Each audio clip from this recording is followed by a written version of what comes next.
Welcome, everyone, to Gotham City Bulletin. As always, I am Subject. I have Robert and Torgo with us. We are here with yet another review. Another one. Torgo, what are we talking about tonight?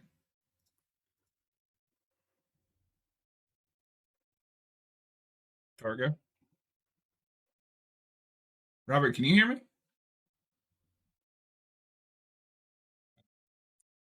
I don't know why my Discord didn't unmute, but Torgo, what are we talking about? We're talking about the 1988 Surprise, classic. motherfucker. We're talking about the 1988 classic, The Killing Joke, written by Alan Moore and with art by Brian Boland. No, this was written by Tim Burton, you fraud. Well, he's got a quote on the cover, which which means he wrote it. Based on other information, I don't know how much I believe that quote, but I believe he looked at the pictures. I'll give him that. Yeah. I would agree with that. We are talking about the 1988 The Killing Joke. This is the copy I have. I don't know what you guys have, but I don't have anything fancy. It's just a hardcover. If it comes up, yeah. I think it's the same hardcover. Oh, that is not showing up. That is not showing. He's blending. Yeah, I don't have that version. I do have the original from '88 and the Absolute edition, which has both versions and the script and some great art. That looks really nice. As far as Absolute editions go, this wasn't the most expensive because it's a really short comic. So they really had to fill it out to justify it. Yeah. So it was but that's gettable. Cool that you get the original though, because I don't think they reprint that very often. I think most reprints are the recolor. Which I will say before we get too far into the actual review, Austin showed me some panels from that because I'd only ever seen this version. I think this is the better version. The new colors are a lot better for this kind of story. What do you guys fall on that if you've seen the recolor versus the original? Well, I've only read the recolored version because that's what's most widely available, but I'd like to read the original version because from what I've seen, I like how a lot of the colors in that pop, but I also like the more kind of gritty look of this version, so I think either works for me. Matt Zelank says, "Oh man, I thought you were reviewing My Little Pony tonight." Wrong channel, buddy. No, that's next week. Yeah. Robert, just out of curiosity, does yours also have the Tim Burton quote, or did they only do it on these special editions? That might just be in the special edition. If it's in the Absolute edition, I just didn't see it. It could be in here somewhere. There's an introduction by Tim Sale, and afterward by Brian Boland. Like that quote could be somewhere in here, but it's not on the cover. Interesting. What's funny is the '88 version is the original colorings what I grew up with reading because that's my dad's copy. So that was the version I always read. Then I got the Absolute edition to be able to compare and contrast. There are definitely things I like about the coloring in the original. This isn't really a great example, but it's just like all Joker colors. It's just a lot of orange and blue and green. It's very manic. It's very crazy. We'll talk about it when we get there, but it's just very bright, garish colors. And I think I'm with you guys. I prefer the recoloring overall just because it's very gray, it's very gritty. It leans a lot more into that noir, old filmic tone than the original. But I like personally being able to have both versions. But I mean, having both versions is the ideal. I wouldn't mind having that of Absolute edition, but I bet they're stupid expensive at this point. I don't know how gettable. I have to see how much it's going for on Amazon. Pick that up. Yeah, so I mean, the main thing that I would say, and I've only seen a few panels out of context of the original coloring, because I've had this for a long time, is this looks more like how I would imagine a Batman story would look. Sure. And at the end of the day, I think even though this is obviously a Joker story as it's advertised, it's still enough of a Batman story that I want it to look like that. And of course, this is closer to how Brian Bolland envisioned the book.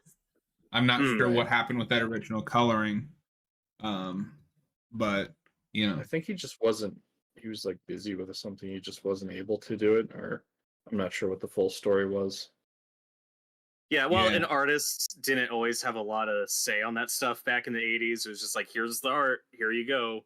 And then decades later, it's a critically acclaimed huge story. So now he obviously has the power to say, okay, well, this is how I would have colored it. Right. Like, this is how I envisioned it when I drew it. So I looked it up while you're talking about that. It's $32 on Amazon. That's not bad. Wow. That means a lot of people didn't buy it. Yeah, I wonder. Gonna have to grab that at some point.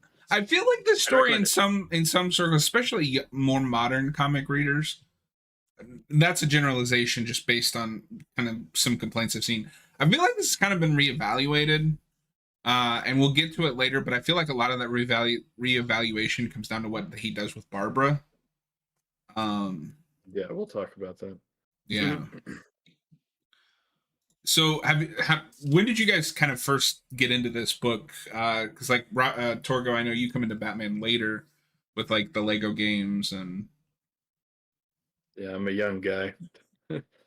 I think at some point when I was trying to get more into the comics and just like more of Batman in general, besides just the movies, when I was like 13 probably, I discovered this book. And it wasn't the first Batman comic I read, but it was one of the first.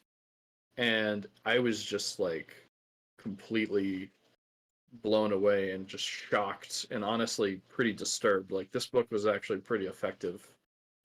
Reading it at a somewhat young age, like realizing just how disturbing the Joker is in this story compared to how he is in the movies. And I had seen The Dark Knight at that point, and even then. This affected me more. I think more with when we'll talk about the Barbara stuff later, but that for whatever reason was like, oh my god, I can't believe they went there. And, like that really left an impression on me. So yeah, I kind of instantly loved it. As time went on, I discovered other stories and like I kind of there was some time where I hadn't read it for a while, and I was kind of just in my memory like, oh yeah, it's The Killing Joke. Like, it's a classic story, but it's like, it's not one of my favorites. But honestly, with this most recent read, I kind of rediscovered why I love this book so much. So I had that too, not to give away my feelings too early, but I've always been kind of on this book. Like I thought it was fine.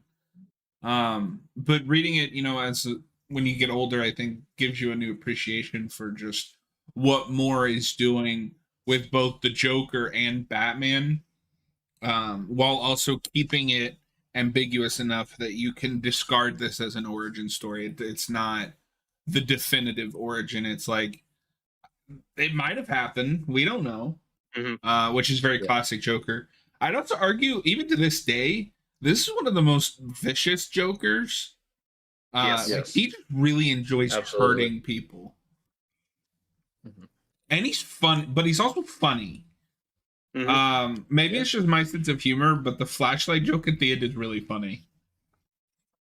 Oh yeah, we'll talk about that joke. Yeah, we'll get there. So how do you guys feel about the art? Because the thing I know that took away most from this read through, besides just how vicious this Joker is just how good this artwork is. Yes. Yeah, I love it. Yeah, go on. However, I'm not overly a fan of this bat suit, mostly the logo. I think the logo is too small. Yeah. That's an interesting recoloring choice. Okay, well, before I put a pin in that, I love the art. I think Brian Bolland, I always call it Bolland, it might be Bolland. I apologize, I don't know the correct pronunciation.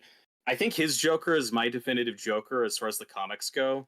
One of the earliest visuals I ever got of the Joker from the comics was a collection I have had from growing up of the greatest Joker stories ever told, which has been reissued a bunch of times and has have a bunch of different color covers. But this is the cover I saw on it of him with the laughing fish, a little homage there. That's like just my definitive comic book Joker. I don't think he looks better than that.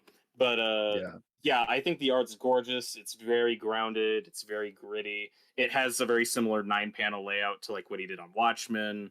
You know, this isn't a very stylized book. It's treated very seriously. Let me see if I can find a good example of the bat suit, because the reason why the logo looks small is in the original coloring there is a circle around it, like the classic yellow Batman symbol. And then in the recoloring, I guess he just wanted just the black and gray look. So as a result, it's a smaller logo. Well, while you're doing that, to compound your point, is this not one of the greatest just like Joker panels of all time? With the ha-ha-has behind him? Yeah, it's so iconic. That is the slipcover to this, and it's just that looks great. I might have to get that. Yeah, so there's a good example of that. So in the original coloring, I still don't it's like just the that. classic yellow. I don't like that suit symbol either. It looks weird. Prefer it just because of the yellow emblem. I'm fine it is the symbol. It is better, but it still looks weird. Like there's too many like lines down at the bottom or something. Not lines, but points. Like any comic, I mean, it just varies from issue to issue, or from panel to panel. Like this is the recolored version, but you know you can see that's just the look. So he just dropped the yellow part. Yeah, but that one is smaller. That one definitely looks better, but I'm still not a fan of like, I don't know. I think it's the drop down points like here. We're not going to spend too long on this, I promise, but like right here, I think are too long. I like it more like a flat line there and then down. Yeah, that's fair. But that is interesting that they removed a whole color from the bat suit. That is the one thing I will give this recolor or the original color. So we start with a very wordless. Let's see. Zidania says, "I wonder why this was a Batman book as opposed to a small run DC book. There's about as much Batman in this as there was in David Ayer's Suicide Squad movie." I don't agree with that.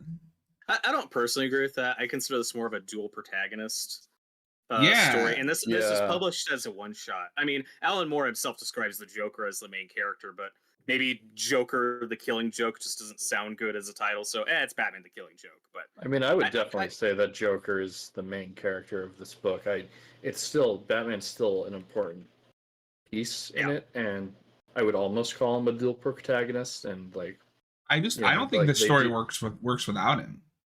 No, because we'll get into it later, but like he's a very important piece for how his worldview opposes to the Joker's. Yeah, and I mean we've done it to death now, but like this is the Batman and Joker complete each other story. Right. Yeah. I mean, I'd say there's probably as much Batman in this as there is in '89, and maybe that was the big influence Burton took from this. Well, but I thought about that because you said this comes out in '88. That movie would have already had to have been in like what pre-production? It was at least in pre-production. I mean, they didn't generally take as long on movies back then as they do now, depending on the movie. That script was obviously been written and rewritten for years. Yeah, I think visually that movie was in production a long time. However much this literally influenced the movie, it's definitely what I think of as the closest approximation to the movie, just visually. Just with the trench coats and the fedoras and just Batman's silhouette, how his cowl looks, how the Joker looks and his outfits. Like, this is the back of the original. It's like, I can't look at this and not think of '89. Is that the original graphic novel? Yes, it was just published as a one-shot. Cool. But like, do you guys agree? Like, I can't look at that and not think of '89. Just like it's very as far as the iconography goes. Yeah, I can see that. No, yeah, I mean, and it's not about screen time. It's just how much they impact the story, and the story doesn't have a conclusion or a beginning without Batman. No. But anyway, so we start with really 2 pages of just silent, no dialogue, atmosphere, and we get to look at some of Boland's rendition of villains. I like their Two-Face. It's very cinematic. Yeah, yes. It's very, which again makes me ask, why couldn't we just adapt this? Oh my god, that movie. We'll talk about that movie another time. Yeah. Well, I guess I say villains, but we really only get to look at Two-Face. Yeah, and Penguin as a cameo later. Yeah. Well, I'm just talking about here, and then we finally get dialogue. The bar in the middle. Yeah, and then we finally get dialogue 4 pages in, and Batman has his famous, perhaps you'll kill me, perhaps I'll kill you. I don't buy that Batman would admit to have considered killing the Joker, not to Joker. I don't know about you. Well, I think he's at the point where he's like, hey, like, we've gone on for years and years, like, something needs to happen. And I think he's just saying that as a way to try to speak to Joker, to try to convince him of it. Zidania says, yeah, I'd like to hear you all talk more about how this book plays into the entire Batman can't kill Joker because Joker's the flip side of his vigilante coin. And this movie would scare the public, just the animated film was shocking. The animated film was pretty tame. But yeah, we will definitely talk about the vigilante coin when we get to it, because that's the big crux of the ending. Yeah. Well, we're not going to do a big compare and contrast game with the movie. We might do a commentary on that at some point, so we'll talk more about the movie there. But we can save the comparing for the commentary, yeah. But if I'm just going to point out one little bit I love that's not in the movie, because they couldn't animate it, I guess, is when you're entering Arkham Asylum and you see the receptionist with that little sign on her desk that says, "You don't have to be crazy to work here, but it helps." And that's what the whole comic's about, is like, you have this asylum's sole intention is to contain and help crazy people, and you have to be crazy to work at the asylum. Yeah. You have to be insane to live in Gotham. I love it. Yeah, no, it's great. So Batman talks at the Joker for a few panels, and then we get the reveal that it's not really the Joker, it's just some guy. Gordon comes in, and honestly, that's a very classic Batman, like, oh, the villain's already escaped, like Batman's 3 steps behind him. And then we get, like Robert was talking about, some of the best Joker art. I love this look. I would agree with you that this is kind of a definitive Batman comic look, because this feels like what animated series is like taking from for their Joker in many ways. Yeah, I can see that. It's definitely looking at a couple of different things. Well, definitely in Master of the Phantasm, he's got that hat. Yes, which Joker wears a few times in this. So, yeah, and that's the best Batman movie. So Joker is buying this this amusement park that's basically run down. Well, buying, as we'll get to. And then we get into our first flashback. So before we get into that, do you think this amusement park has any significance in the overall story, or is it just because, like, this is where the freaks lived? Because you see in one of the panels the fat lady poster. Yeah. It is kind of weird that the freaks like come with the amusement park, like they don't have this, and it's supposed to have been like abandoned for years. Yeah, it's like Joker would have bought that whole land and the people that are there. Like, it's a little strange. But I think, I don't know if there's any tie-in thematically to that setting other than just to add to the whole like surreal vibe of the story. Like, there's, especially later with Gordon, when we get to like Gordon going through that fun house, there's a strong like surrealness to the story that I think I could have seen Burton also looking at in some way. Or is it because he's the clown, so we gave him a circus? Yeah, that too. Yeah. Well, and if you want to get meta with it, it's like we used to entertain ourselves with freak shows and stuff like at their expense, and that's what we're there. That's what we're paying for, and that's what we're here for a Batman story. Generally speaking, we don't want to see these villains rehabilitated or made normal or whatever. We're there for the freak show. So there are a lot of ways you could look at that. Well, and I mean, Alan Moore is famously disenfranchised with superhero media. Yes. Yes. And I think that leaks through a little bit here. This story. I mean, I might piss people off with this, but Alan Moore can shut the fuck up. Like, I'm tired of hearing the same thing over and over again. Yeah, no argument there. So, Robert, let me ask you, since you've got the original book, I do want to do some comparisons. How are the flashbacks handled in that original coloring? That, I think, is the big improvement with the recoloring. Because in the original, they're very yellow. And kind of, they blend too much with the main story. Like I said, it's a lot of orange, a lot of green. I'm trying to find a good page that I can show on camera. Take your time, and I'm going to read this. Stuff. I'm going to read this chat thing. Zidanius, I never noticed it before, but the flashback art really paints it as Depression-era America. Men wore suits and ties seem to make $3 per week. Yeah, I mean, I think the smart thing is that this book is timeless. It never gives a date, but it acknowledges, like, the golden age of Batman, which we'll get to with the Gordon stuff. So this could have been, like, when the first Batman comic came out in what, like 39? 39? 39. Yeah. Yeah, but this is a good example of the original art, and it just doesn't work because it's very yellow, and you completely lose the red motif. Like, I love how in the recoloring everything's black and white except for the color red. Like the Red Hood helmet really pops, and like the lobster's red. And here, everything just kind of blends together. You completely lose that motif. So I feel like for the flashbacks alone, the recoloring was worth it because they're like this. They're just very yellow. Upgrade. Yeah. And I could see why that upset him. Just for comparison for the camera, that's the second flashback, right? Yeah. Yeah. Now let's talk to the gang. Just for the comparison, like we were talking about, it's all black and white, but then you got like the shrimp and the helmet. Mm-hmm. No, and it's we talked about this in our last illustrator, but there's something about like when you take the color away from everything except red, and like you just put red, it looks so good. Yeah, it just makes it pop.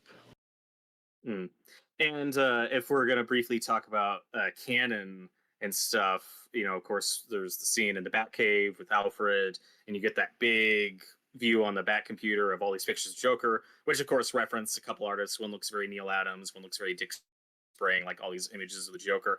And there's one really perplexing photograph that makes the whole canon of this weird. So remember, this comic comes out in '88. This is well after Crisis. We've rebooted DC Comics. This is our new continuity. This was not published with the intent to be quote-unquote canon. This was just a one-off story, very similar to what Dark Knight Returns was. Like, if the Elseworlds label existed at this point, that would probably be on here, but it didn't yet. So, like, Dark Knight Returns is just published as one thing. And in that Batcave, there's a photograph of, like, the golden early Silver Age Bat family, of, like, the original Batwoman and Batgirl and Batmite. Characters that don't exist post-Crisis. And, of course, there's a little Bob Kane signature, a little homage there. So, it's telling you, like, this is more of a follow-up to like some of the Golden Age stuff, or like Alan Moore's interpretation of the Golden Age stuff, but through his lens. And then, of course, this comic is critically acclaimed, and immediately is like, oh no, this was totally canon, because of course Barbara Gordon getting crippled, which we'll get to, becomes like canon, like for a long time, like that. So this comic is canon and isn't. Like, I don't know what to do with that photograph. I guess you're just supposed to ignore that part. What almost makes this story stand out and as a little darker in a way, if this is like the follow-up to everything that happened in the Golden and Silver Age, which is like, very lighthearted and crazy, and then you get to this and it's like super dark.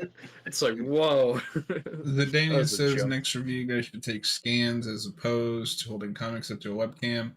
this talk, but I cannot see anything from the comic in a 3-view layout on my phone. I mean, I don't really have a way to just put a scan into OBS in real time. Like, I'd have to stop, save it, put it into OBS. And on most comics, we're not gonna. Yeah, we won't have to review the art as much. This is a very specific case. This is a very specific case because there are two very different art styles for this book, which I don't. Are there any other cases of that happening? Just like a complete recolor? I feel like there must be. There definitely are. I mean, what's really popular now is there's a lot of like black and white reprinting. I mean, we've been doing that forever, reprinting old comics in black and white. But there's technically a third version of Killing Joke. There's a top which is the black and white version. Yeah, which sounds interesting. But yeah, I'm sure there are. I can't name a specific but example. But those don't replace. Yeah. Those don't replace the original. Right. Unless you have like that absolute edition, this is basically the only one you can get. Yeah, it's a special edition, the George Lucas. Also, real quick, Torgo, I don't know if you noticed this because you have the same version as I do. On just the base book, the final shot of Batman and Joker is engraved into the. Oh yeah, hardback. It's in the book, the hardback. Yeah, it's so cool. It's really cool. Yeah. But anyway, we get this flashback of a struggling comedian who I don't think there's a real like it's obvious it's the Joker, but if you're not thinking about it, like you're just kind of scrolling through the story, there's nothing obvious like, oh hey, look, it's the Joker. Wasn't there a transition when he starts remembering his past and you see like his reflection in it and you see oh wait, no. I'm sorry, well, you're right. You're right, because it goes from he's looking at the poster of the fat lady and he's holding his hat, and then the very next page is him holding his hat the exact same way, but now he's talking to a pregnant woman. But see, that's what I'm saying. Is if you're just like reading it, not like stopping to analyze it, you're just like, oh, we're in a flashback now. But because I didn't even think about that until you pointed it out. That is such a cool like way to transition, but also kind of mean. The book is full of those too. I think what I was thinking of is how it comes out of the flashback is you see his reflection somewhere in like the last panel of the flashback, and then you see the Joker's reflection in present day. In the next so if you I don't have a choice, but if you look. In this one, he's looking at it, he sees his reflection and he's talking to his wife and he's holding out his hand. And then the next panel is the Joker doing the exact same thing with this. What is it? A poster? No, it's a slot machine clown. Yeah. I didn't even notice that when I was just kind of reading it, like just kind of examining the art, but not like looking too deeply at it. Once you start to notice them, they pop up everywhere, mostly between the flashbacks and the present day stuff. So let me ask you guys this. Do you think that this is how it happened, or is this an unreliable narrator? Because I can't tell. I think it could go either way, and I'm fine with that. Generally I prefer the Joker's origin to be multiple choice. As he says in this book. Yeah, I usually prefer it to be ambiguous. I think for this story, it works. Like, I can sympathize with him, and I get where he's coming from with the one bad day thing. But obviously you have the dialogue later about how he doesn't really like to remember it. And, we know that he's an unreliable narrator, so I think it really could play either way. So the big thing that makes me question, at least this first flashback, we're not going to talk about the others yet, is about towards the end of it, her dialogue changes. I don't know if you guys had this, but at first she's just like a comforting wife, soon to be mother, and then it like changes and she's laughing at his bad jokes. It's like, you're nothing special, but you make me laugh and you're good in the sack. And I'm like, is that what was really said? Like, did this happen? Maybe, who knows? But no, and that scene never struck me as weird. except for that really creepy smile she has in that panel. Mm-hmm. No, it's so creepy. Yeah, it is. I was always fine with like the scene and the dialogue. It never really struck me as weird. I don't think it's bad dialogue, but I also don't know if that's what this woman would have said based on the previous conversation that they've been having. And maybe not. Because the panel that I'm talking about where she says, you make me laugh and you're good in the sack, that's the same panel where she's smiling weird. Yeah. So it's like really creepy smile. That all kind of adds up, and I'm like, I think at the beginning it's a sincere flashback, but by the end he's altered things in his head, or at least he's altered how he's presenting the item, the story. Yeah. Yeah, I mean, if we're gonna take this literally, like, I'm fine with it. Like, as far as Joker origins go, this is probably my favorite, but the comic does give you that out of, well, this could all be fake or messed up or just in his head or whatever. But a couple smart things he does. One, we never get a name for this guy. So that's like the one area of ambiguity we at least keep, is that we literally don't know what his name was. And it's also, again, as kind of a follow-up homage to the Golden Age stuff. This is obvious. This is like the first time I think we bring back the whole Red Hood concept, because that's like a late Golden Age, early Silver Age story of, it's like the mystery of the Red Hood and the plot and twist. Now we can't stop doing it. Yeah. Now we go back to it constantly. But it's like, the Red Hood Joker, and fell into chemicals and then became the Joker. But here it's like Alan Moore takes that concept. It's like, well, now let me flesh that out. Like, let's make him just a guy. And I really like his take on the Red Hood thing, where it's like, no, there is no Red Hood guy. It's just a costume that these criminals put on random people for their different heists and stuff. I think that's pretty clever. And this introduces the idea of like, well, what if Joker was a failed comedian? And that's a big thing we keep going back to. And we made a whole movie about it. Made a whole movie of that. And one concept that I've always loved from this comic, I don't know if this was Alan Moore's intention, it's something you could play with way more now, is the idea that, he was a failed comedian because he couldn't lean into his dark side. And when he starts telling dark, messed up jokes, that's when he's actually funny. Because sometimes it's hard to reconcile those things. It's like, well, how has he failed a comedian, but is also genuinely funny as the Joker? It's like, it's because when he's the Joker, he's lost all his inhibitions and he doesn't care what people think. He gets to be as dark and messed up as he wants. And that's when he's actually funny. And there's a lot you can play with that there. So I've always found that concept interesting. We'll come back to that because I think Alan Moore does some of that on purpose, especially when we get to the second flashback, which becomes absurd. But the last thing I want to mention about this first flashback is I really love how it transitions from the panel that Torgo and I were talking about the creepy smile and the kind of weird dialogue, directly to his reflection in one of those slot machine clowns that says "Laughing Clown." I don't know. Yeah, I don't know what the significance is there, but I'm sure there's something there. Yeah, absolutely. Yeah. Then we get to the first of many horrifying panels in this book.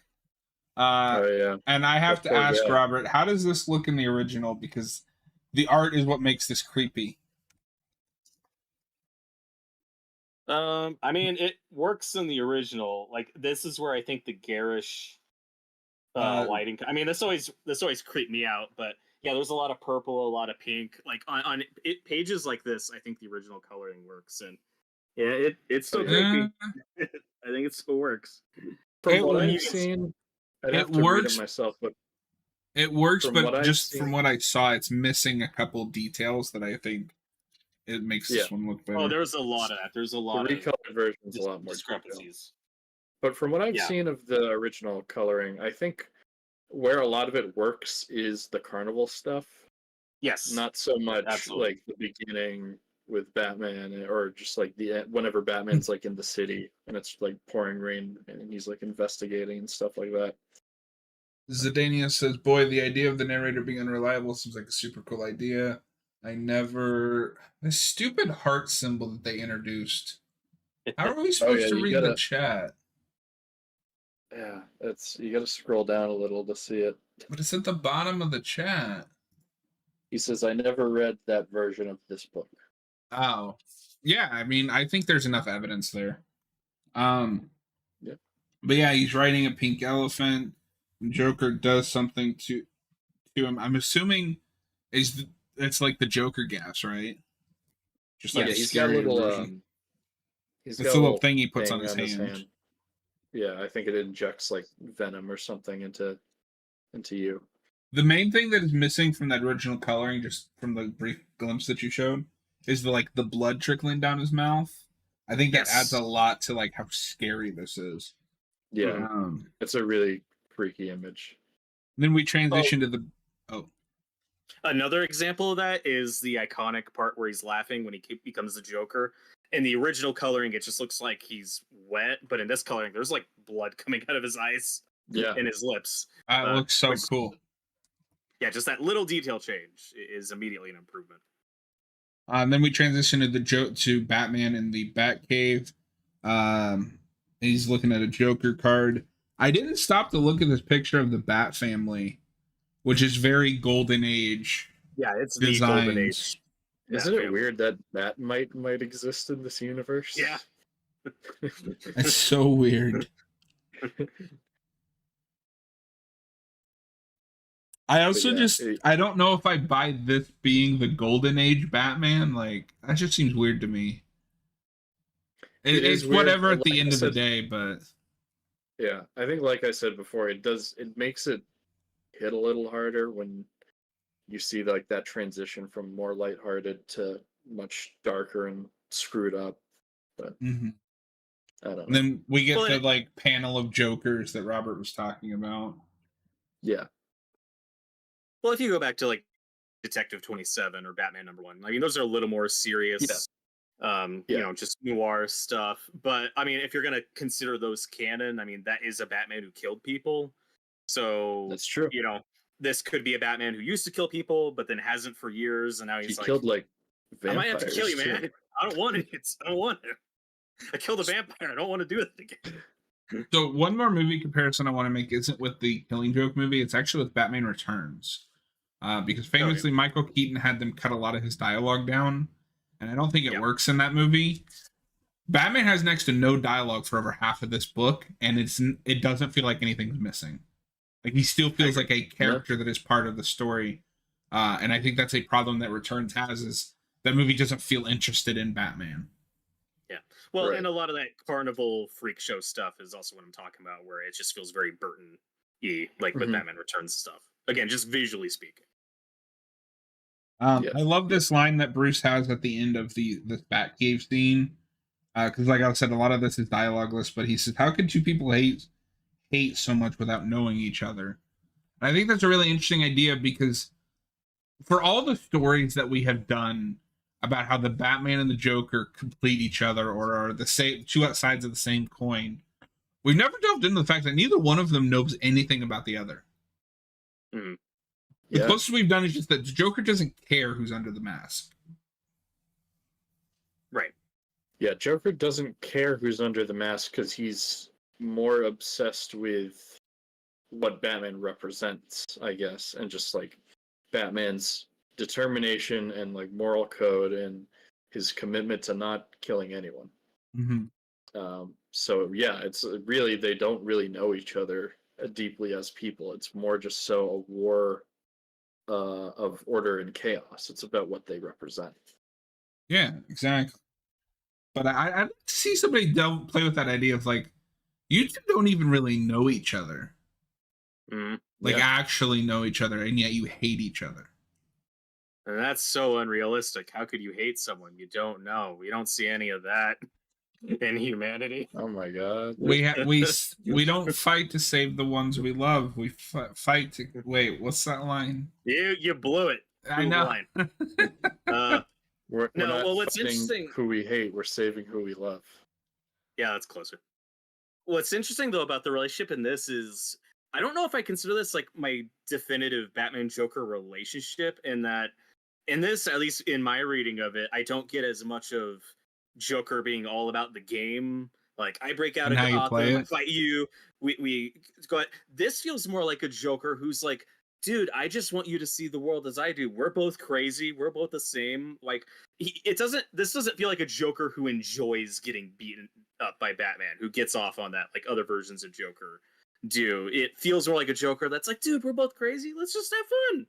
Let's stop stop beating me up and just say screw the world.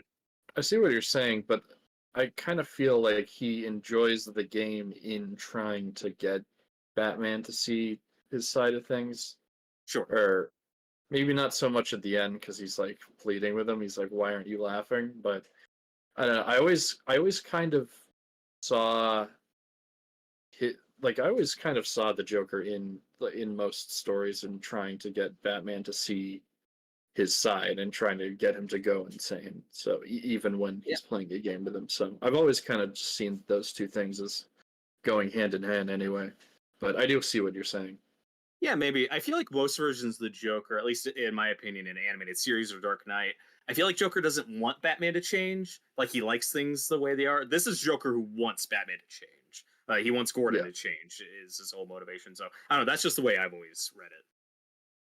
I think the best Batman Joker dynamic that I've seen is the Dark Knight, because it takes everything I love about that dynamic and boils it down to the necessities.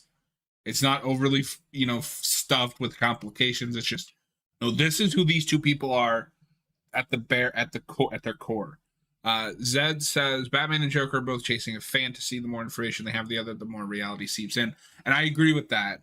I think in their ways, even though Batman denies it, he's also chasing a fantasy.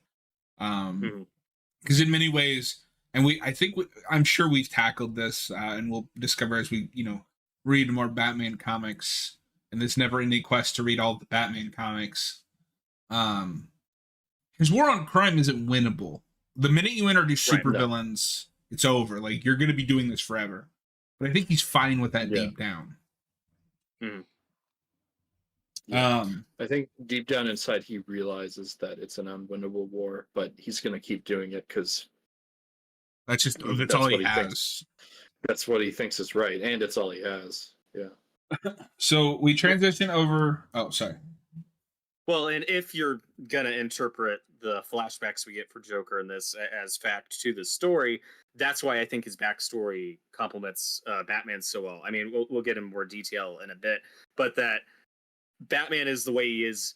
He has a specific enemy. It's crime, whether it's literally Joe Chill or someone who was never caught, or however that story plays out. Batman has a focus, and it is crime. That is his enemy. That's what he wages war on for the rest of his life. What happens to Joker is completely random and sucks, and that completely informs his worldview in this of the world is random, it sucks, there's no order, why do we pretend there is? And that's the point he wants to get across. Like, what's the point in being sane in this world? And of course, we'll get in more detail we'll get there later. because there's some stuff in the finale that makes me think that some version of these flashbacks had to have happened. But we'll get there. But let's rewind. We are at the Gordon's place. Barbara's kind of fretting over Jim, and she has to be Batgirl by this point, right? Yes, and I think she's retired at this point in the comics. Okay. She is. I'm not an expert on that. She's of course obviously been Batgirl for decades, but as far as this comic concerned, like, that doesn't matter. That's never brought up. Though when she sees Batman later, she does call him Bruce. So the implication is, okay, the Alice Barbara has been Batgirl. She probably had to have been Batgirl. And then to Robert's point, on the bottom, you get the classic Detective Comics 27 cover as a newspaper. So clearly more is kind of like Morrison, where they consider all of Batman's history canon to some degree. Yes. At least for their respective story. Which is cool. The Joker isn't in that story, but it's a cool little recontextualization of, what if the guy on the Detective 27 cover was Joker? Like, that's fun. That's fun. And then we're consistent with it, because when we see Batman in flashback later, it is more of that Detective 27 look with the big ears, even though that's not how he looked in Joker's first appearance in the Golden Age. We are consistent with, like, Moore's take on the universe. I really like that attention to detail. And then we get probably the second most famous shot from the Killing Joke Joker's on vacation for some reason. I don't know why he's doing that, but I love it. I don't know either. Like, I don't know why Moore chose that, but it somehow works. I guess it just goes well with the Polaroid camera. I don't know. Exactly. Like, well, he needs a camera in this scene. That's of course what the famous cover is. So, who uses cameras like that? Tourists. Okay, let's dress him like a tourist because that's funny. Is it because he's on vacation from the asylum? Yeah, that's good, Rid. Sure. Yeah. And he shoots Barbara. The question that I've always had with this scene, and I think why some people, and this is obviously the big controversial moment, is how fast is this supposed to be happening? Is this real time? Is there a delay? Because it kind of plays like there's a second delay. I mean, I think it happens as fast as, she opens the door and he aims the gun and gets shot. But I think it's kind of played like cinematically where you kind of get Barbara's perspective where she like sees him and freezes. And then you have that moment of her freezing and then she gets shot. So I don't know. I guess it's kind of just like a cinematic way of translating that. Well, I was just wondering, do you guys buy that her Batgirl training wouldn't have kicked in and she could have easily disarmed him in the seconds before he shot off the gun? Maybe, but I also see her, I don't think she would have expected the Joker to show up at her door, so I also see her freezing in fear because of that. And she was just talking about how she had nightmares of the Joker, so it's like, oh, we were just talking about him and he's right here. It's like, that's crazy. That's crazy, man. I see what you're saying. Well, the way I have always read that scene is like in literal real time. It's like the second she opens the door, she's shot. But from her point of view, she is frozen in that moment for like what feels like forever. But like literally, I think she just opens the door and is shot. There's nothing she can do.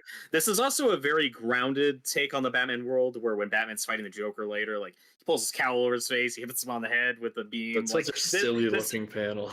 It is like this isn't a John Wick Batman, he's just a guy in this. So I don't think that's true. However you feel about how Barbara's used, I don't think it's any like disservice to her as like a fight or whatever. It's like, yeah, this could happen to anybody. And the tragic irony of it is Joker doesn't know this is Batgirl. She's just in the crossfire. She's just a means to an end for Gordon. That's who he cares about, which is of course really messed up and dark, but that's just another part of that irony is like Joker doesn't know this is Batgirl.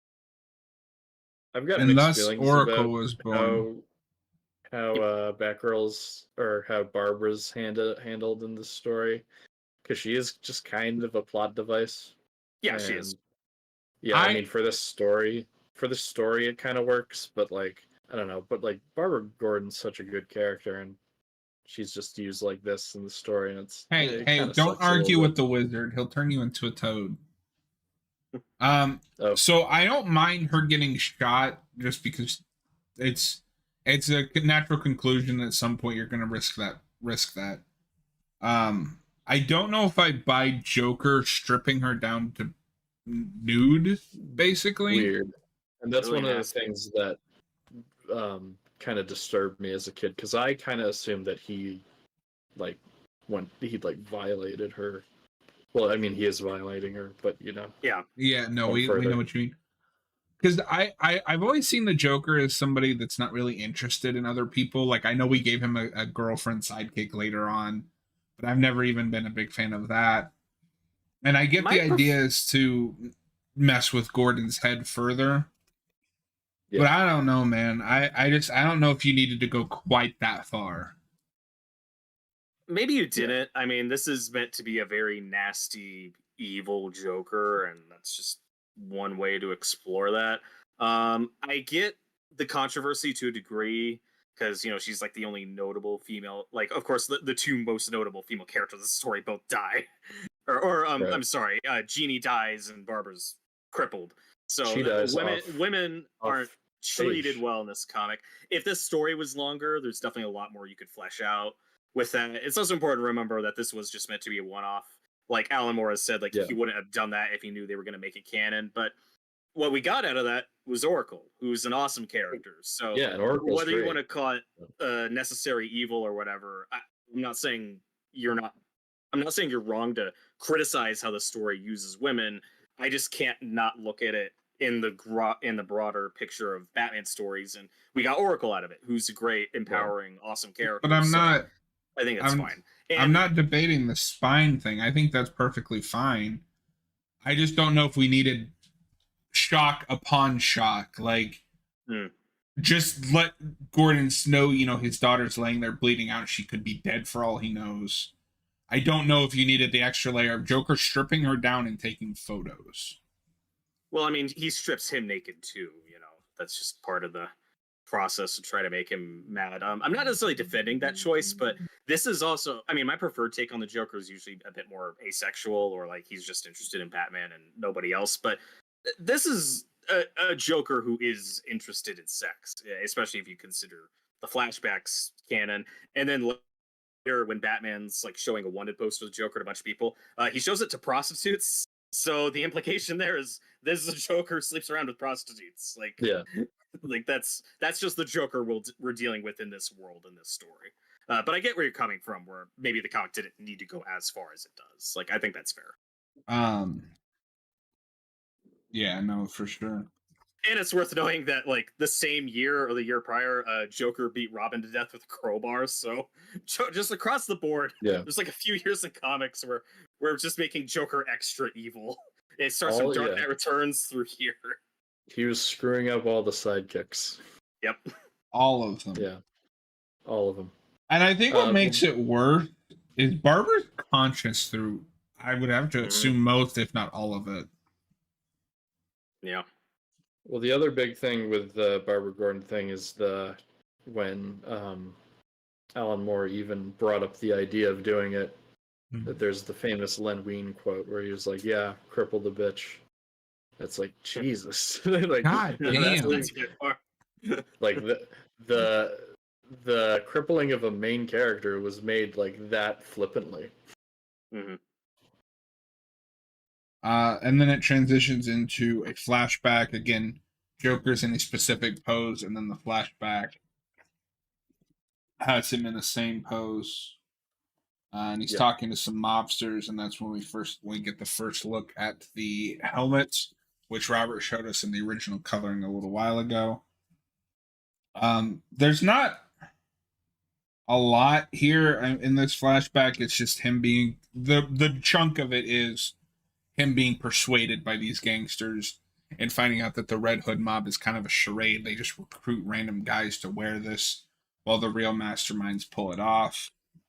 We also find out that Joker used to work at the chemical plant, which I think is an interesting, just adds to that irony of what his fate is. I don't remember if that's in the original story, the original Red Hood story or not, but it does at least put in that chemist background where it's like, okay, if this guy's just a nobody, poor, failed comedian, like, how does he know how to invent like Joker toxin and stuff? So there is that little wrinkle in there, like, well, he worked at a chemical plant, so I don't know. He said he was like a lab assistant. People who are worried about details like that, in my opinion, fundamentally misunderstand the fantastical element of comics.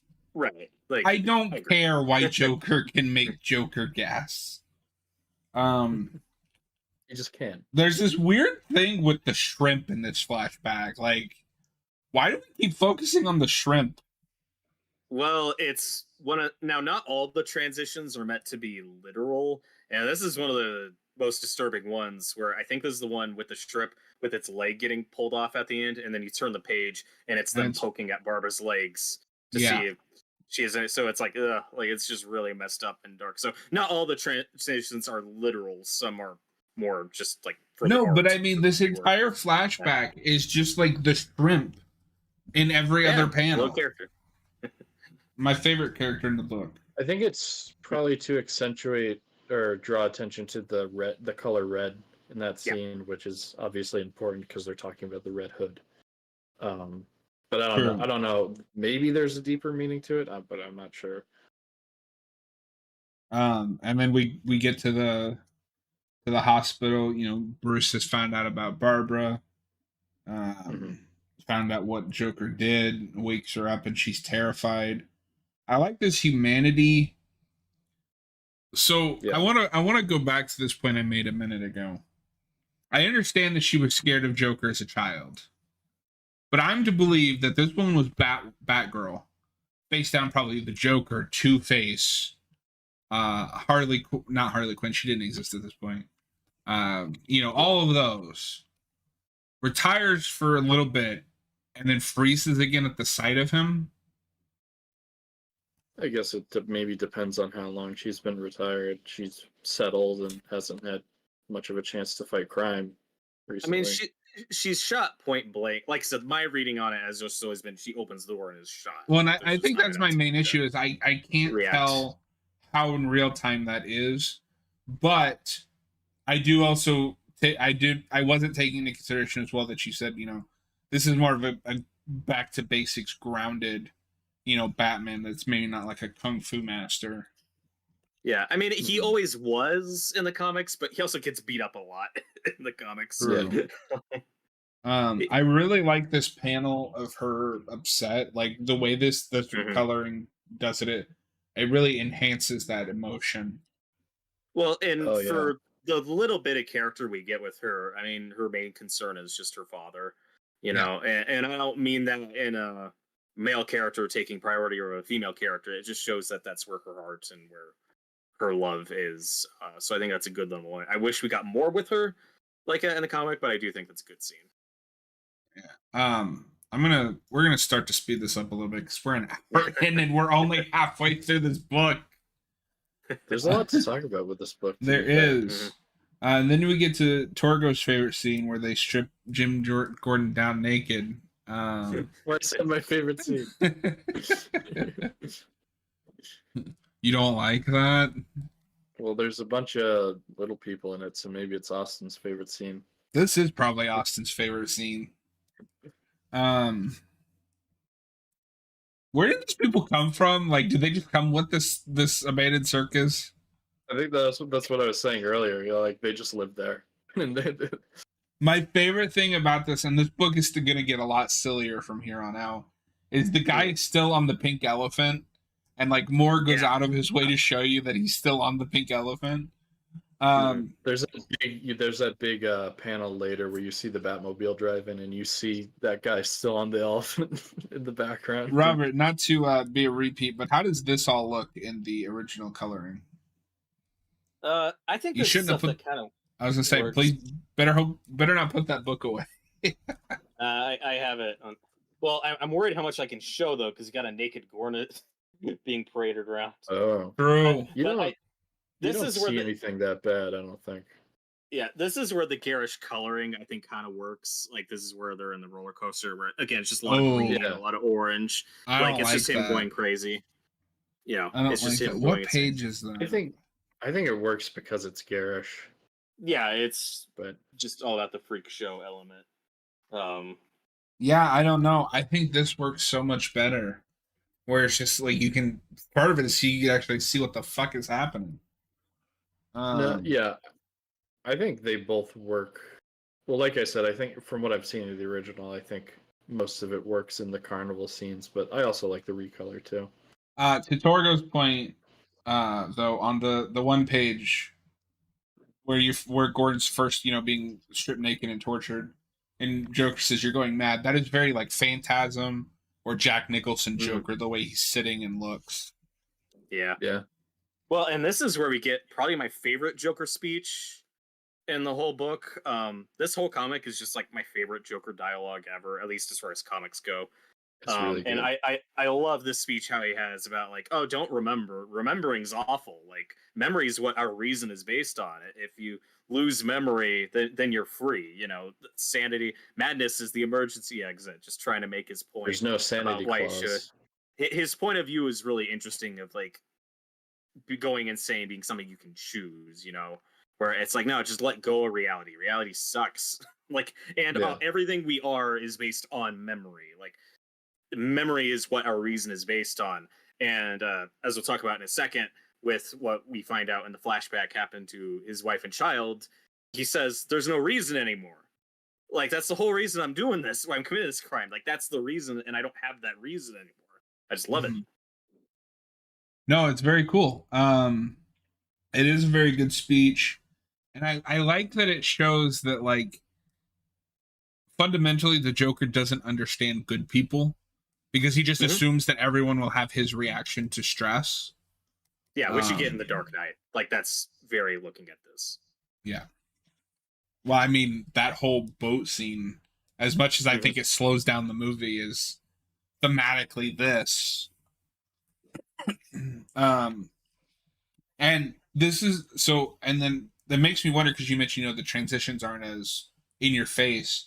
As I wonder if this is also like a clue that this is more Joker messing with us, narration wise, because I kind of see the transition here, where you go from like the door shutting as the clown face to the two people behind the bar and grill door. But this is the first flashback where I think the entire thing is unreliable narrator, because this is the most absurd flashback in the whole story, at least to me. But basically, two cops come in and they're looking for police. So let me ask you, because I also agree with you that I like that we never get a name, but I think this is also a little clunky here. They just go into a bar and don't ask for the person they're looking for by name. Make sure it's him. They have a photo of him, I think. Yeah, but I kind of see what John's saying. Like, why would they not just know his name? Yeah, why wouldn't they call him his name? It's not like a negative. It's just, I think that's where it's a little clunky. The urge to not give him a name is rubbing up against the story that's being told in this flashback. Or they could have just went up to him and said, "Sir, could we talk to you outside for a second?"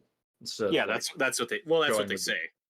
No, that is what they call him sir. They go in with the picture, and there's that whole thing. But when they just approach him. Yeah, but I'm saying they could have just approached him from the beginning. Well, the idea is supposed to be that they know I guess they heard from somebody. They know that he's at this bar, but it's a very crowded bar, so they're asking the bartender. They hold up the photo, like, can you point? And then they point him out. So that's like, oh, there he is. And then they say, hey, sir, can you talk to us outside for a minute? So the other thing I want to ask you before we get to where I think it becomes absurd is, if you notice, there's no red in this flashback. Yeah. Oh, yeah. Do you think that's intentional, or they just couldn't find a place to fit it? That could be either. Yeah, because this isn't the final flashback. There's still one more, but I find it interesting that this is the first one and only one without any red in it. Any thoughts there, Robert? Or... No, I'm just ready to get to the thing that you want to talk about. I didn't put much thought into the red. Like I said before, I think it's just, I'm not sure what the absence would signify. So Robert's like, hurry the fuck up. We're running out of time here. So the cops come and tell him, your wife had an accident this morning, apparently testing a baby bottle heater. There was an electric short, and she died. Okay. First of all, why was she testing a baby bottle heater? They don't have a baby yet. That's the type of thing they're going to have a baby. Out. It's pretty close. They're going to, but like, this is either the same day or the day after the other two flashbacks. I think Cap would argue with you on that. There's stuff people like to prep months in advance. Let me preface by saying I don't have kids. I don't want kids. I'm just spitballing. Yeah. Secondly, what are the chances?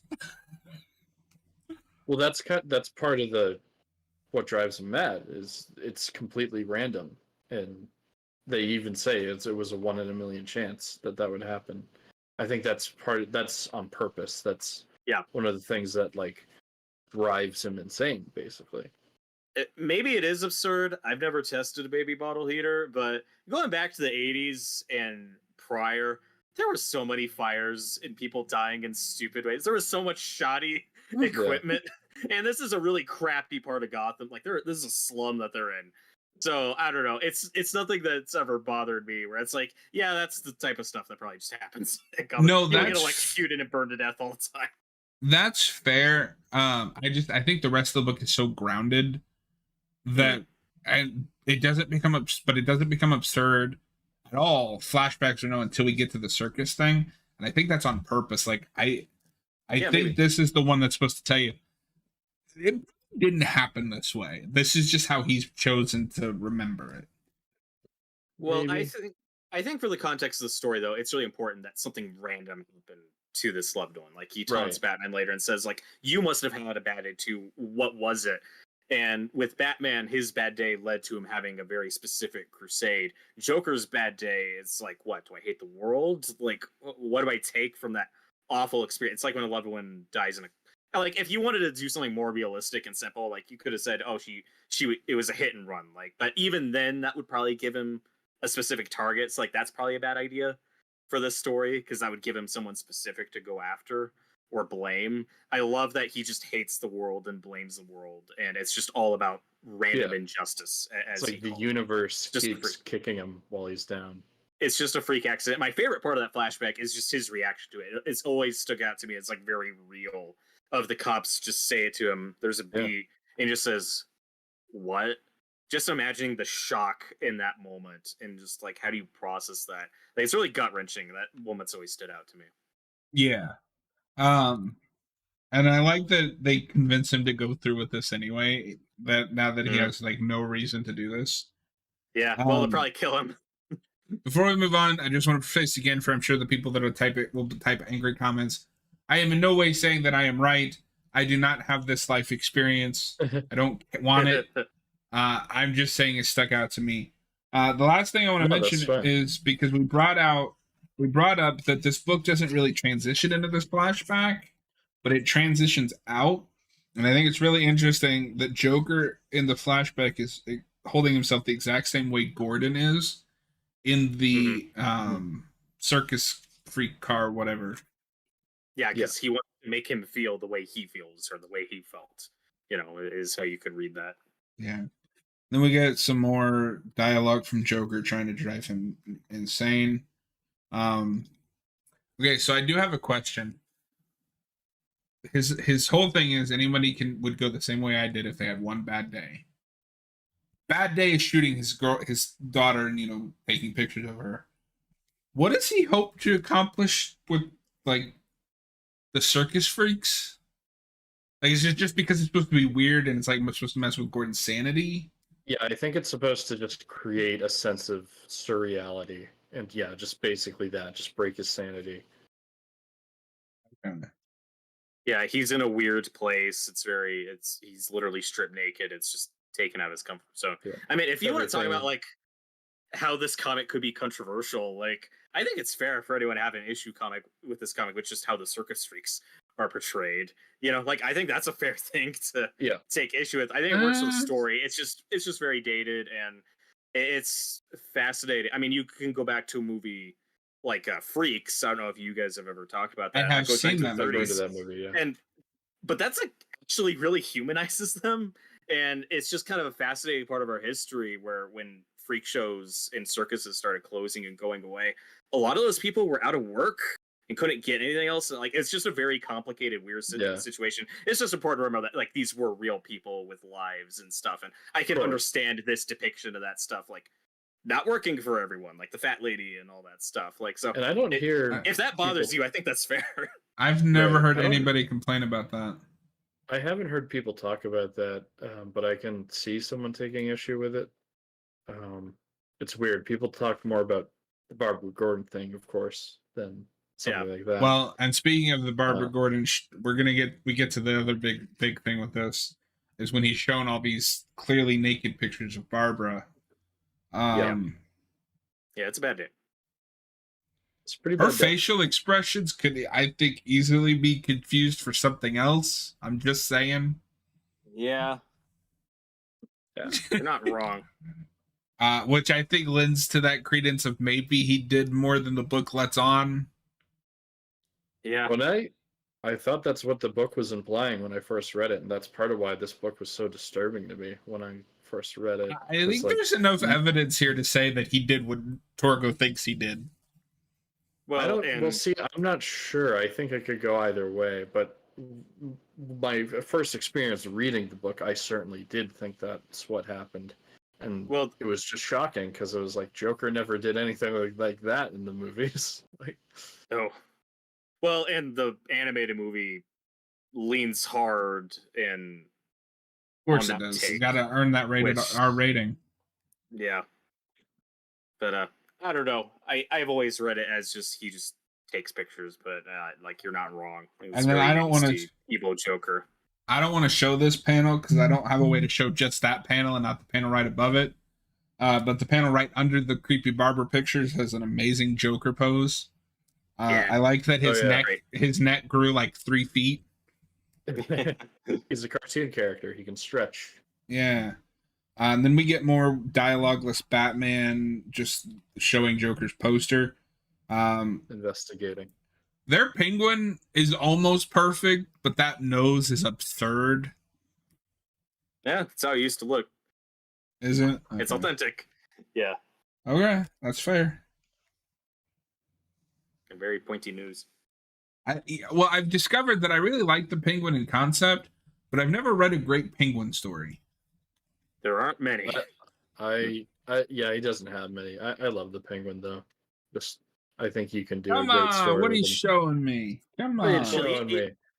Even Colin Farrell's penguin though, like they do give a prosthetic nose, but that feels more like a believable big nose than like big. It's not like he looks like Pinocchio in this book. Yeah.